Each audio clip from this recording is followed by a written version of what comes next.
네, 이번에는 고향 소식을 지역 신문으로 알아보는 클릭 전국은 지금입니다. 오늘은 먼저 매일신문부터 살펴보겠습니다. 얼마 전에도 공공기관 이전에 빨간불이 켜졌다는 소식도 전해드린 바 있습니다. 이번에는 안동, 예천, 경북도청 신도시의 상가 임대료가 천정부지로 치솟고 있다는 소식이 실려 있습니다. 도청 신도시 상업용지 내 빌딩은 40제곱미터 기준 보증금 6천만 원에 월 임대료가 300만 원까지 올랐고 일부 노른자 위는 46제곱미터 기준 월 임대료가 350만 원에서 400만 원까지 치솟았습니다.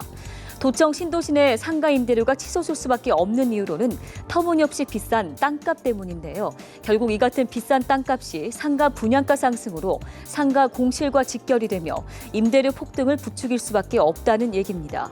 이런 상황에 도청 신도시 10제곱킬로미터 드넓은 땅에 문을 열어 있는 상점이라고는 편의점 딱 한 곳뿐입니다. 도청 이전 개시 40여일이 지났지만 편의시설 입점에 전혀 속도가 나지 않고 있다는 얘기입니다. 대구 부동산 관계자들은 비싸도 너무 비싸다면서 어느 정도 인프라를 갖춘 대구 혁신도시에서도 월 임대료 150만 원이면 남는 게 없다면서 입점을 꺼리는 것인데 이제 갓 만들어진 경북 북부권 신도시에서 그 정도 월세를 감당할 상인이 있을지가 의문이라고 말하고 있습니다. 이러다 자칫 도청 건물만 덩그러니 있고 배후 시설은 없는 유령 도시로 고착화되는 것 아닌지 우려의 목소리가 나오고 있습니다. 전북일보 소식입니다. 지역의 특화 사업을 지원하기 위해 지정된 상당수의 전북도 내 특구가 활성화되지 못하고 있다는 지적을 받고 있습니다. 전북도 내 지역 특화 발전 지정 특구는 총 16개소로 전국의 10.8%입니다. 하지만 순창 장류산업 특구 등 일부를 제외하고는 상당수가 가시적인 성과를 내고 있는 것으로 분석되고 있습니다.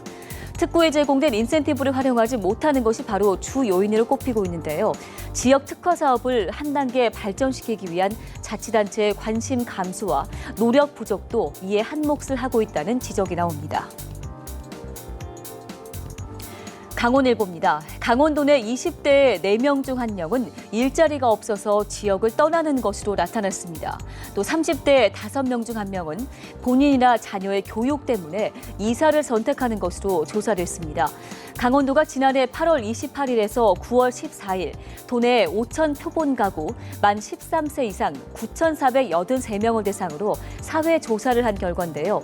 이 같은 조사 결과는 20, 30대 인구 유출을 막으려면 일자리 창출, 그리고 교육 환경 개선, 고등교육기관 유치가 필요하다는 점을 보여주고 있습니다. 하지만 임금 근로자는 늘었음에도 불구하고 고용의 질은 상대적으로 낮아졌습니다. 사교육비는 초중고생이 많고 공교육비는 대학 이상에서 많이 지출되는데요. 10가구 중 4가구가 부채를 갖고 있는 것으로 또한 조사됐습니다. 그 원인으로는 절반 이상이 주택 임차 및 구매를 들었습니다.